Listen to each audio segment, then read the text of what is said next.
Welcome back. I am Dr. Jennifer Mata. This video is going to be on assessment. I'm going to share with you a definition of assessment, the difference between similar terms that are used in the field like evaluation and measurement. I'm also going to share the cycle of assessment or the assessment cycle that is used in learning and teaching. And I'm going to explain what the different types of assessment entail, from formal assessment versus informal kinds of assessments. I'm also going to share some examples of authentic informal assessments that teachers can design, or anybody who is learning or wanting to teach children a specific learning outcome. And lastly, we're going to look at some issues with assessments very briefly.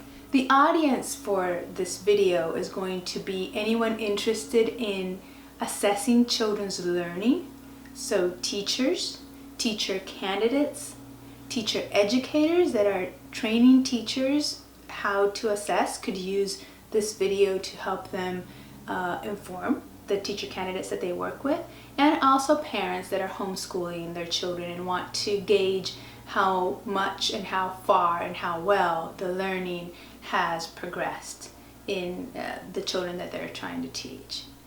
So let's get into it. There are many terms we might think about when we think about assessment, and because of that, we tend to mix them up. Also because some terms related to assessment are used indistinctively by those who write and publish about this process. So let's look at a definition for assessment in the context of early childhood education. Assessment is the process of observing, recording, and documenting the work children do and how they do it as a basis for educational decisions, such as planning, placement, or parent-teacher conferences. So how does it differ from evaluation, which is a term that is often used indistinctively with assessment? Well, evaluation is a broader, more encompassing process of gathering information to emit a judgment call. Thus, for the evaluation process to occur, it requires information provided from the assessment process in order to be able to make informed decisions about children's learning. Measurement is another term that sometimes is used indistinctively with assessment and evaluation. So how does it differ? Measurement is also a process of determining through observation, testing, or other means an individual's traits or behaviors and assigning a number rating score or a label to that determination. In this graph, you can see how these three terms relate to each other and interact. Evaluation is the overall process of gathering information via assessment or via measurement in order to be able to make decisions and judgment calls about the learner. Assessment for learning is the process of making informed diagnostic judgments about the children you might teach in order to decide what to do next, what to plan or what to teach next. And it requires that the teacher collects information through different methods in order to make the most accurate decisions. It takes time and a lot of thought. Assessment for learning also requires profiling and sampling. Profiling consists of gathering as much information about the child. And then sampling is gathering samples of work produced by the child that show progress over time and that show achievement at different stages of the child's development. So let's look at the assessment cycle. Assessment is a cyclical process in which the teacher gathers evidence. Most think about it as stopping at that point, but actually that evidence gathered serves the teacher the purpose of providing feedback to the student It also helps the teacher to reflect upon the plans and the lessons that are to come, and then helps the teacher teach. While she does this, she can gather more evidence, and then the cycle continues. On the student's part, the student will perform in order for the teacher to gather this evidence of this performance. Then the student will receive feedback from the teacher. The student might reflect upon this feedback and perhaps modify or change the performance or the behavior, and thus learn. So this cycle goes on in the teaching learning process. And assessment forms part of it not only because of the gathering of evidence, but because of the use of this evidence in the teaching and learning. Let's look at the main types of assessment. On the one hand, we have formal assessment, which is based on empirical data and designed by test and assessment instrument developers. And on the other hand, we have informal assessment, which is designed by the teacher. Norm reference tests are a type of formal assessment that report whether test takers perform better or worse than a hypothetical average student. This performance is determined by comparing the test takers' scores against the performance result of a statistically selected group of test takers, typically of the same age or grade level, who have previously taken the exam or test. It should be noted, though, that norm reference tests cannot measure the learning achievement or progress of an entire group of students, but only the relative performance of individuals within a group in comparison to a hypothetical average student. Norm reference tests are specifically designed to rank test takers on a bell curve, or a distribution of scores that resembles, when graphed, the outline of a bell. Here we can see that using a bell curve will have the outcome of a small percentage of students performing well, most performing average, and a small percentage performing poorly on a given test. To produce a bell curve each time, test questions are carefully designed to accentuate performance differences among test takers, and not to determine if students have achieved specific learning standards, learned certain materials, or acquired specific skills or knowledge. Criterion reference tests are another type of formal assessment that measure performance against a fixed set of standards or criteria. In these types of tests, students are compared to levels of expected performance on a particular task. Criterion reference tests results are often based on the number of correct answers provided by the student, and scores might be expressed as a percentage of the total possible number of correct answers. On a norm reference test or exam, however, the score would reflect how many more or fewer correct answers a student gave in comparison to other students. We explained before that norm reference tests cannot measure the learning achievement or progress of an entire group of students, but only the relative performance of individuals within a group. For this reason, criterion reference tests are the ones that are used to measure whole group performances. In this example, we see how questions for a criterion reference test are designed.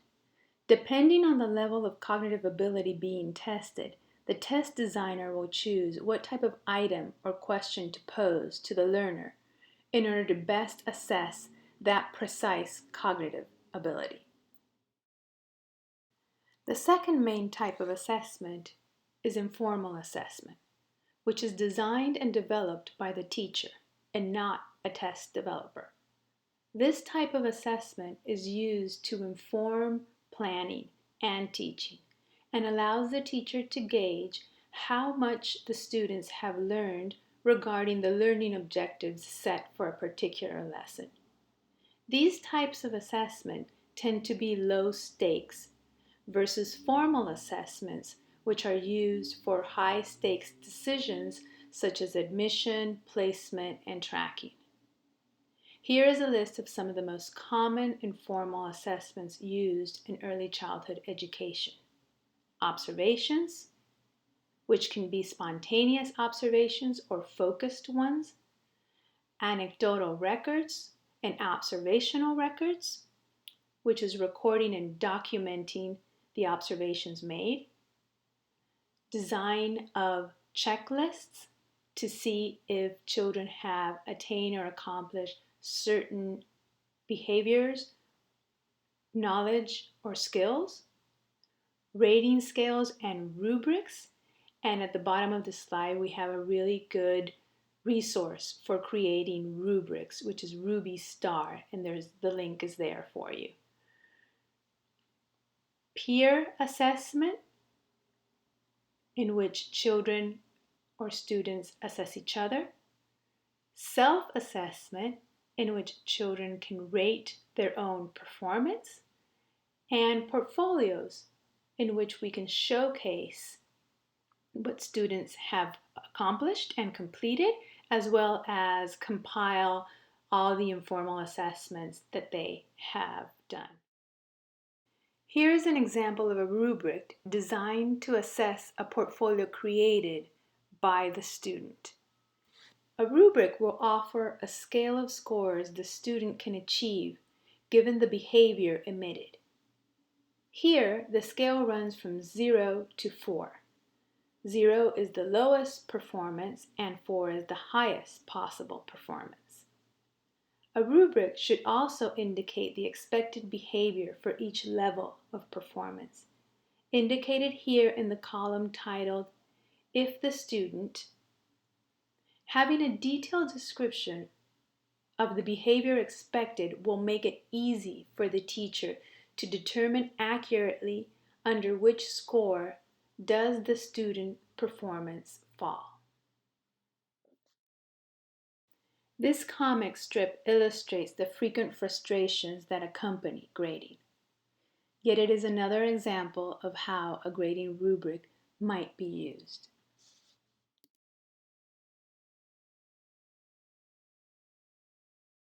So we see that informal assessment is the domain of the teacher when it comes to assessing learning. And in order to do it well, teachers should assess students in many different ways and modes. Some examples are assessing students working in groups or with partners, participating in projects, through their drawings, experiments, their speech or their oral talk, their movement, dance, gestures, through the enactment of music or drama or sculpture or photography or reading and writing. Not one type of assessment or modality will be right for all content learned or for all students. Most importantly, teachers need to strive to assess students' knowledge through their modality of strength. If a student's strength is oral expression, a teacher can gauge how much he or she knows through an oral presentation, and not restrict the student to answering questions only through writing in order to demonstrate learning achieved. Other types or categorizations of assessment include authentic assessment and performance-based assessment. Authentic assessments are types of assessment that are focused on real-life activities, things that the students can perform in and outside of the classroom. Performance-based assessments are skill and action-based, meaning that the student needs to perform and make evident that they know how to use a particular skill. Formative and summative assessments are other types of assessments that have to do with the time in which they are implemented in the learning process. Formative assessments help gain evidence of the progress that students are making in achieving toward the learning objectives during the learning experience. Thus, the learning experience has not yet culminated. Formative assessments allow teachers to tweak and change, select strategies, and change their pedagogy to meet the needs of the students.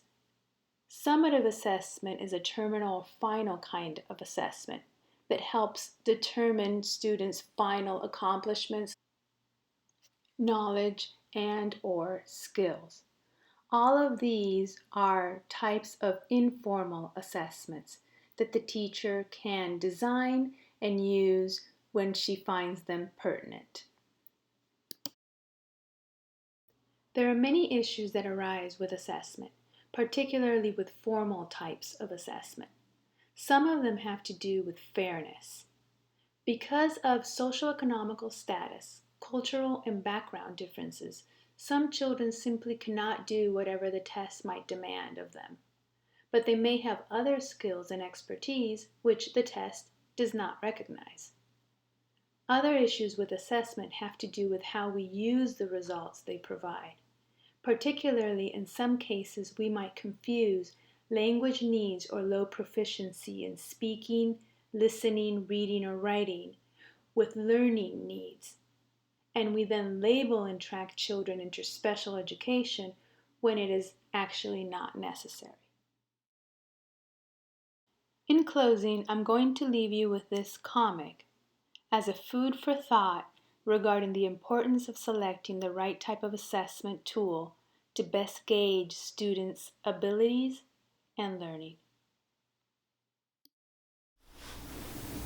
Okay, so that's it for now on assessment. I hope you found it educational and learned something from it. If you have any questions, leave them below in the comment section and I will get to them. Thank you for watching. I hope you come back soon. I post videos every week. Subscribe to the channel if you want notifications on videos that I publish each week, and give it a thumbs up if you liked it, and I'll see you next week.